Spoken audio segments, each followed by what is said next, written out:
Tepatnya, penurunan ini terjadi setelah beberapa minggu diterapkannya PPKM. Meskipun begitu, Abang dan Po diharapkan tidak menyikapinya secara berlebihan tren positif tersebut dan tetap menjalankan prokes. Pelaksanaan PPKM di sejumlah wilayah Indonesia juga telah membuahkan hasil yang baik dengan adanya penurunan kasus COVID-19 yang signifikan.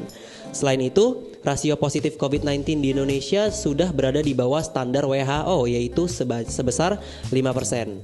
Menteri Koordinator Bidang Kemaritiman dan Investasi Luhut Binsar Panjaitan mengatakan bahwa saat ini angka positivity rate Indonesia berada di bawah 2%.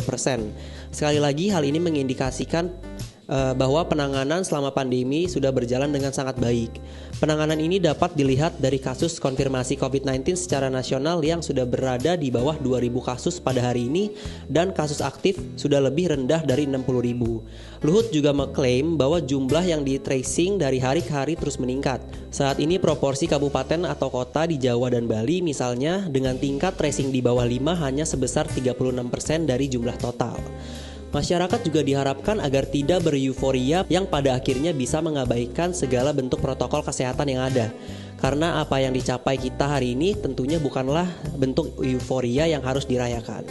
Sementara itu, Menteri Kesehatan Budi Gunadi Sadikin mengatakan pihaknya akan melakukan survei seroprevalensi secara berkala guna menyempurnakan deteksi kasus COVID-19 di masyarakat berdasarkan data real. Seroprevalensi merupakan perhitungan jumlah individual dalam satu populasi yang memperlihatkan hasil positif untuk suatu penyakit berdasarkan spesimen serologi atau serum darah. Budi mengatakan survei tersebut akan dilakukan 6 bulan sekali di 34 provinsi, sehingga hasil survei tersebut dapat digunakan sebagai dasar membuat kebijakan ke depan. Tentu saja diharapkan dalam 2 bulan, survei yang bekerja sama antara WHO dengan Kementerian Dalam Negeri dan beberapa perguruan tinggi ini bisa kita lakukan di 100 kabupaten atau kota. Dirinya menuturkan, angka kasus rawat inap harian juga sudah menurun di angka di bawah 20.000 kasus. Kendati rata-rata 7 harinya masih lebih tinggi, menurut Budi, angka ini sudah lebih rendah daripada angka rawat inap di rumah sakit sebelum lebaran lalu. Hampir semua provinsi sudah masuk kategori normal atau level 1 dalam hal kasus konfirmasi.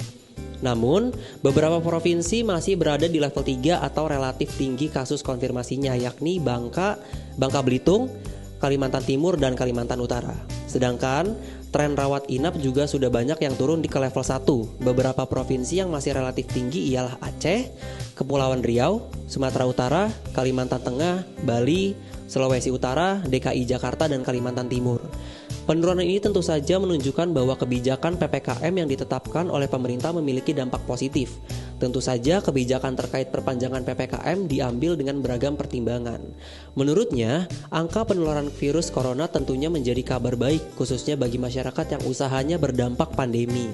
Berita ini sekaligus harus disambut dengan persiapan untuk membangkitkan beragam sektor perekonomian, namun protokol kesehatan harus tetap ditegakkan untuk menghindari potensi terjadinya lonjakan pandemi gelombang ketiga.